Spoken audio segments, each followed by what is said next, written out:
ఆదిలాబాద్ పేరెత్తగానే చుట్టూ సహ్యాద్రి పర్వతాలు, దట్టమైన అడవులు, గలగల పారే సెలయేటి సవ్వడులు, విపరీతమైన వర్షాపాతంతో మన కనువిందు చేసేటువంటి చిన్న చిన్న పొదలు, దట్టమైన అడవులు ఇవన్నీ కూడా మన కళ్ళకు గోచరిస్తాయి. మరి అట్లాంటి ఈ ప్రాంతము చలికాలం వచ్చిందంటే విపరీతమైన వణుకులు మొదలవుతాయి ఇక్కడ. ఎందుకంటే కాశ్మీరంలో ఎంత చలి అయితే ఉంటుందో మన ఉత్తర తెలంగాణలో కూడా అంతే చలి ఉంటుంది. దీన్ని ఉత్తర కాశ్మీరం అని కూడా అంటారు. ఎందుకంటే కాశ్మీర్లో చల్లగాలులు ఏ రకంగా వచ్చి మనుషులందరూ కూడా బయటకు రాకుండా చేస్తాయో ఆదిలాబాద్ ప్రాంతంలో కూడా అట్లాంటి వాతావరణం మనకు మాఘమాసము మధ్యలో పుష్యమాసంలో విపరీతంగా ఉంటుంది. పుష్యమాసం ప్రారంభమైంది. దీన్ని ఇప్పలీధర కూడా అంటారు.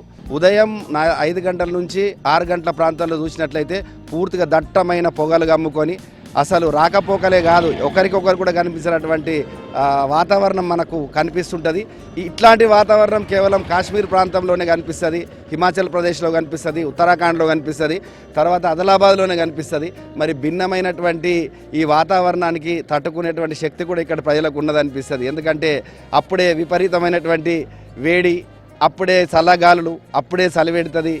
ఇట్లాంటి విభిన్నమైనటువంటి వాతావరణము తట్టుకునేటువంటి శక్తి ఆదిలాబాద్ వాసులకు ఉన్నది. కాబట్టి పర్యాటకులను కూడా ఇప్పుడు చాలా కనువిందు చేస్తుంది. ఉదయమే వెళ్ళినట్లయితే కోసాయి ప్రాంతంలో లంబసింగ్ ఏ రకంగానైతే ఉంటుందో ఆ రకంగా ఇక్కడ అర్లీ అనే ప్రాంతం ఉంటుంది. అక్కడ 4 డిగ్రీల ఉష్ణోగ్రత, 3 డిగ్రీల ఉష్ణోగ్రత కూడా ఉంటుంది. అదే రకంగా కోసాయి ప్రాంతంలో ఉంటుంది. మొత్తానికి ఆదిలాబాద్ మరో కాశ్మీర్ని తలపింపజేస్తుంది. చలికాలం వచ్చిందంటే ఇక్కడ వర్షాకాలం ఎక్కువనే, ఎండాకాలం ఎక్కువనే, చలి కూడా ఎక్కువనే. కొంచెం చలి విభిన్నమైన పరిస్థితి లోపల విపరీతమైన చలిని కలిగిస్తూ ఉంటుంది.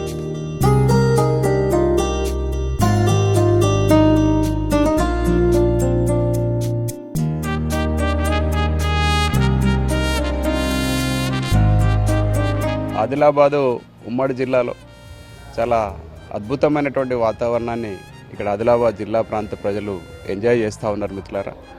మరి మీరు కాశ్మీర్ని పోల్చుకుంటే ఆదిలాబాద్ జిల్లాలో ఉన్నటువంటి అడవులు కానివ్వండి, వాతావరణ పరిస్థితులు కానివ్వండి, అలాగే ఉష్ణోగ్రతలు కానివ్వండి, అలాగే జలపాతాలు కానివ్వండి, అడవులు కానీ చాలా ఆహ్లాదకరమైనటువంటి వాతావరణాన్ని ఇవాళ జిల్లా ప్రజలు ఎంజాయ్ చేస్తూ ఉంటారు. మరి మిగతా ప్రాంతాలు చూస్తుంటే మరి అటు నార్త్ ఇండియాకి సంబంధించి చూస్తే, ఇలాగే సౌత్ ఇండియాకి సంబంధించినటువంటి వాతావరణాన్ని చూస్తే సౌత్ ఇండియాలో మరి ఆదిలాబాదు ఉమ్మడి జిల్లా చాలా చక్కటి వాతావరణాన్ని మరి ప్రజలు ఇక్కడ ఎంజాయ్ చేస్తూ ఉంటారు. మరి మిత్రులారా, ఇవాళ ఆదిలాబాద్ జిల్లా కేంద్రంలో ఉన్నటువంటి వాతావరణ పరిస్థితులు కూడా మరి పొగమంచుతో కూడుకొని ఉండి చాలా చెట్లు, లోయలు, అలాగే జలపాతాలు ఈ వాతావరణాన్ని మరి చాలా ఎంజాయ్ చేసుకునేటటువంటి పరిస్థితి ఇవాళ ఆదిలాబాద్ జిల్లా కేంద్రంలో ఉంటుంది మిత్రులారా.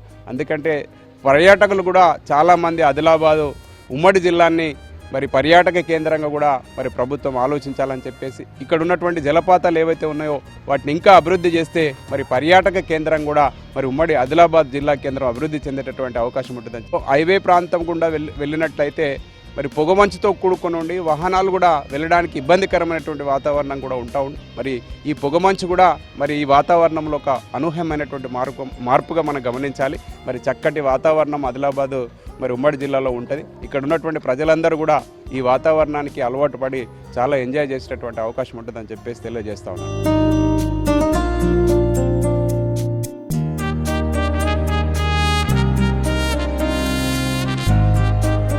ఆదిలాబాద్లో నిజంగా శీతాకాలం వచ్చేసరికి చలి అనేటువంటిది చాలా ఎక్కువగా ఉంటుంది. శీతాకాలంలో ఈ చలి వల్ల వాకింగ్ కానీ దానికి ఇబ్బంది ఉన్నప్పటికీ చలికాలంలో ఈ ప్రకృతి అందాలను చూడడానికి బయట రాష్ట్రాల్లో ఉన్న లాంబసాంగి కానీ, ఊటీ కానీ ప్రదేశాల్లో ఏ విధమైన వాతావరణ పరిస్థితులు ఉంటాయో అలా మన ఆదిలాబాద్లో కూడా చాలా చక్కగా ఉంటుంది. మరి పర్యాటకులు వచ్చి వీక్షించేలాగా వాతావరణ పరిస్థితులు ఉన్నాయి.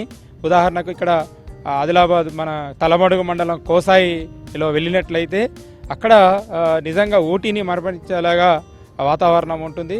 ప్రకృతి చాలా అందంగా ఉంటుంది. అదేవిధంగా ఖండాల ప్రాంతంలోకి వెళ్ళినట్టయితే అక్కడ ఉష్ణోగ్రత 4 డిగ్రీలు 5 డిగ్రీలు నమోదై ఉంటుంది. అక్కడ అందాలను చూసినట్టయితే ఇవన్నీ కూడా కష్టాలు మైమర్పించేలాగా పరిస్థితులు ఉంటాయి. ఖండాల కానీ కోసాయి కానీ అక్కడ వెళ్ళినప్పుడు పొగమంచు అనేటువంటిది మన శరీరానికి తగిలినట్టుగా మనకు తగులుతున్నట్టు అనిపిస్తూ ఉంటుంది. దాంతో చాలా ఆనందం అనిపిస్తూ ఉంటుంది మనకు.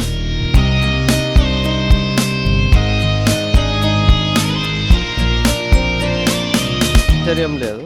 అంటే నీరు గడ్డగట్టుకుపోయేటువంటి పరిస్థితి. ఇప్పుడు దాదాపు 7 గంటలు అయినా కానీ వాకింగ్కు రాలేకుండా ఇక నేను ఇప్పుడే వాకింగ్కి వచ్చిన. సో ఇది ఉత్తర భారతం నుండి వీస్తున్నటువంటి చలిగాలు, తర్వాత ఆదిలాబాద్ యొక్క ఈ భౌగోళిక పరిస్థితుల యొక్క ప్రభావం వల్ల పెరుగుతున్నటువంటి చలి తీవ్రత ఇది రానున్నటువంటి కాలంలో మరి ఇంకా ఎక్కువగా పెరిగేటువంటి అవకాశం. గ్లోబల్ వార్మింగ్ ఒకటి, భౌగోళికంగా అడవుల విస్తీర్ణం చాలా ఎక్కువగా ఉండే, ఇప్పుడు తగ్గిపోయింది.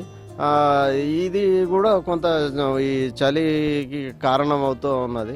ఈ విశాలమైనటువంటి మైదాన ప్రాంతాలు కూడా ఆదిలాబాద్ జిల్లాలో ఎక్కువగా ఉన్నాయి కాబట్టి ఈ చలికి ఎక్కువ కారణమవుతున్నది. దీంతో వృద్ధులు, పిల్లలు, తర్వాత హాస్టళ్లలో ఉండేటువంటి విద్యార్థులు తీవ్ర ప్రభావానికి మనం లోనవుతున్నారని చెప్పచ్చు.